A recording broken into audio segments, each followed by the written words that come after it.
Hi, I'm Sherry and this is Gardening in the North. My original plan was to take you outside into the garden, kind of show you two of the different ways that I'm growing carrots, and thought we could harvest the carrots together and replant kohlrabi, but it's pouring out, so I thought I'd bring you back into the kitchen and show you how I make zucchini tomato salsa.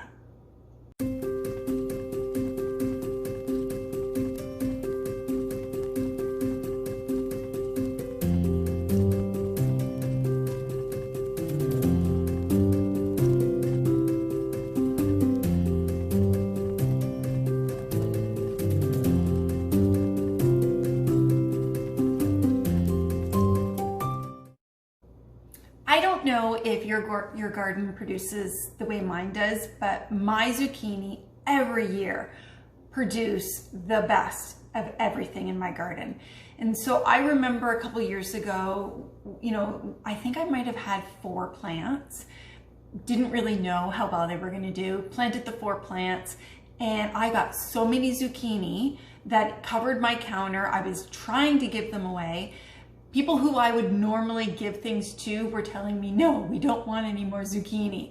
So I started to do a little bit of research and figured out that grilling, sauteing, using them for spaghetti noodles are not the only ways that you can use zucchini. And so last year I decided to make zucchini soup, and it was a hit. So what I did is I would just make a huge pot of it and fill these containers, put them in the freezer, and throughout the winter season, my husband and I would take one once a week for lunch, warm it up in the microwave, and it was delicious. Anyways, this year, I decided that I needed to find other ways to use it, and I have made pizza crust out of it, I've made quiche out of it, and today I want to make zucchini tomato salsa. I think you're gonna love it. It has a bit of a kick to it. First step in making it is you're gonna preheat your oven to 400 because you're gonna bake everything but the zucchini for about an hour, hour and 20. And I just placed it on cookie sheets, and again, I used parchment paper. I use parchment paper for everything. If you watch my videos, you'll see that. And again, I use it because I'm going to be basically baking these in the oven, and they're going to start to caramelize, and I don't want that sticking to my pan and then spending the next hour trying to get that off. So I put the parchment paper on and throw it into the oven, cook it for about an hour, hour and 20, pull it out, and then I mix it in with the zucchini. Now, I want to backtrack a little bit to tell you that I did shred up the zucchini last night. I shredded up 23 cups of zucchini, placed it in a large bowl, and put a ½ cup of pickling salt on it. You can use any salt. I happen to buy a bag of pickling salt, anticipation of using it for something else, and never used it, so I'm trying to get rid of it now. And basically I mixed it all into the bowl, covered it, put it in the fridge, and once I have these trays into the oven and they're cooking, I will bring the zucchini out and I will rinse it, place it into a mesh bag, drain it, rinse it again, and drain it again. And so one of the things that I want to tell you is that adding the salt to the zucchini helps the zucchini to release its juices so that you can drain those away and your salsa isn't going to be really runny. So I'm going to finish with the second tray. I do believe that I'm going to need a third tray because I doubled my recipe and I can't fit everything onto 2 trays. So I'm going to fill the second tray, get it in the oven, and pull out the zucchini and show you how I'm gonna drain it and rinse it.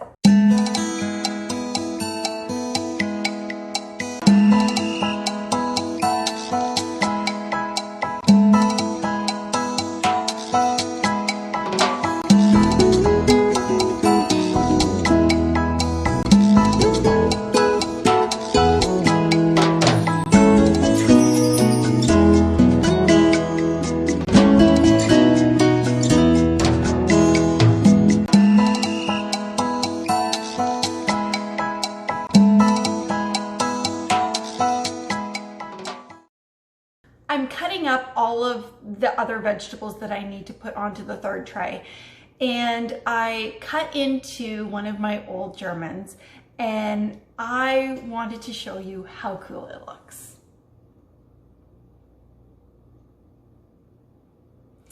So I have a big favor to ask. I think that the comment section on YouTube is a great way for us to communicate, and I'm looking to grow very cool and unique tomatoes next year. This was my first real cool one, and leave me some comments. Let me know the cool ones that you've grown and which ones you would recommend that I try out next year. Obviously, I can't try out everything, but I would love to start a list of really unique tomatoes that I can grow here in Zone 5B. Okay, so I just wanted to show you what the vegetables look like after I've roasted them in the oven.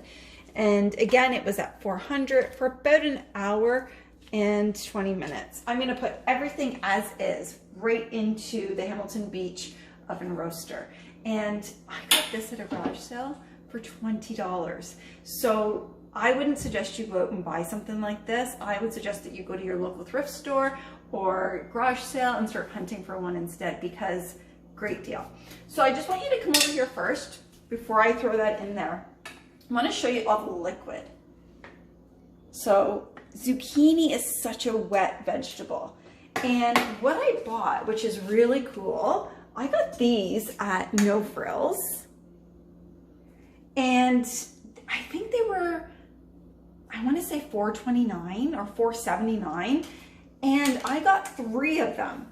And so I'm actually going to put all of the zucchini into it and use it to rinse and drain it. So I'll just show you what I mean. So I'm just going to fold it up a little bit. And I'm actually going to put this in the sink and start putting it in.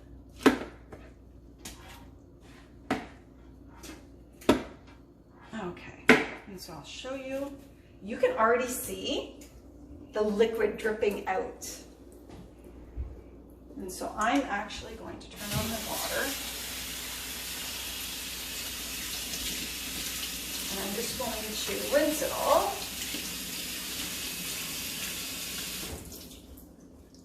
And then the great thing is I can just squeeze it.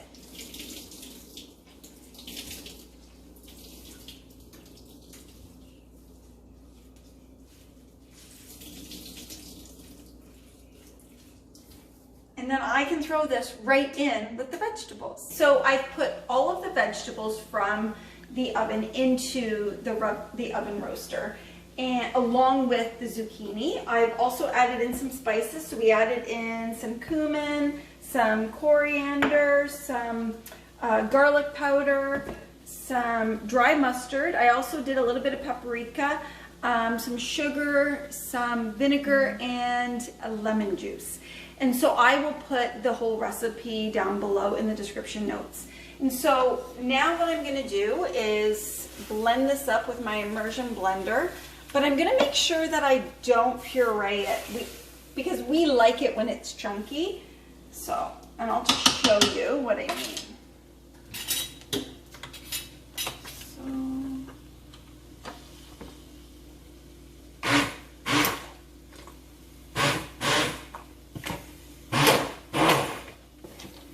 And I'm just going to keep going in a pattern like this. That way I hit everything. I want to make sure especially that I blend up those jalapeno peppers. Okay, so it's all blended up. It has a nice thick consistency, which is the kind of salsa that we like. I'll just show you here. I've gone through it and I've tried to blend any of the big pieces that we already had. Okay, so now I'm going to fill the jars and place them into the hot water bath, and they're going to go in the hot water bath for 15 minutes. I'm then going to take the lid off, turn off the stove, let it sit there for 5 minutes, and then pull them out, and we should hear the magic popping going. I would then leave them there all night. The next day I'll take the rings off. I'll clean them, I'll check them to make sure that all the seals from the lids have taken hold. And then I'll just put them away in my pantry. So let's get going. So.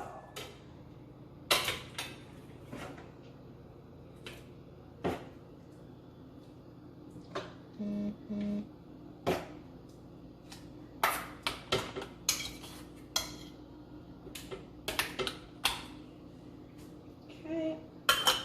And so one of the things that I do is I dip paper towel in hot water and I just clean off the edge. I want to make sure that when I put my lid on, it's getting a really good seal. And I usually fill them to about 1/4 inch from the top. Okay? And then I'm just going to stick it right in.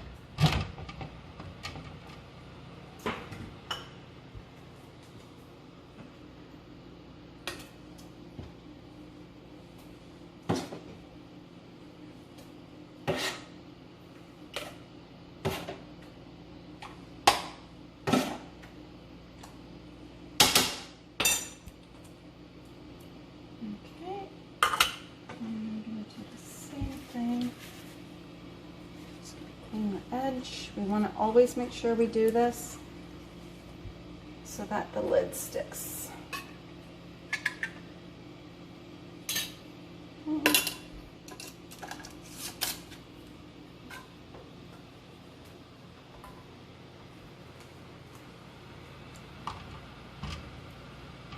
Okay, and I'm just going to keep going and bring you back when we're done.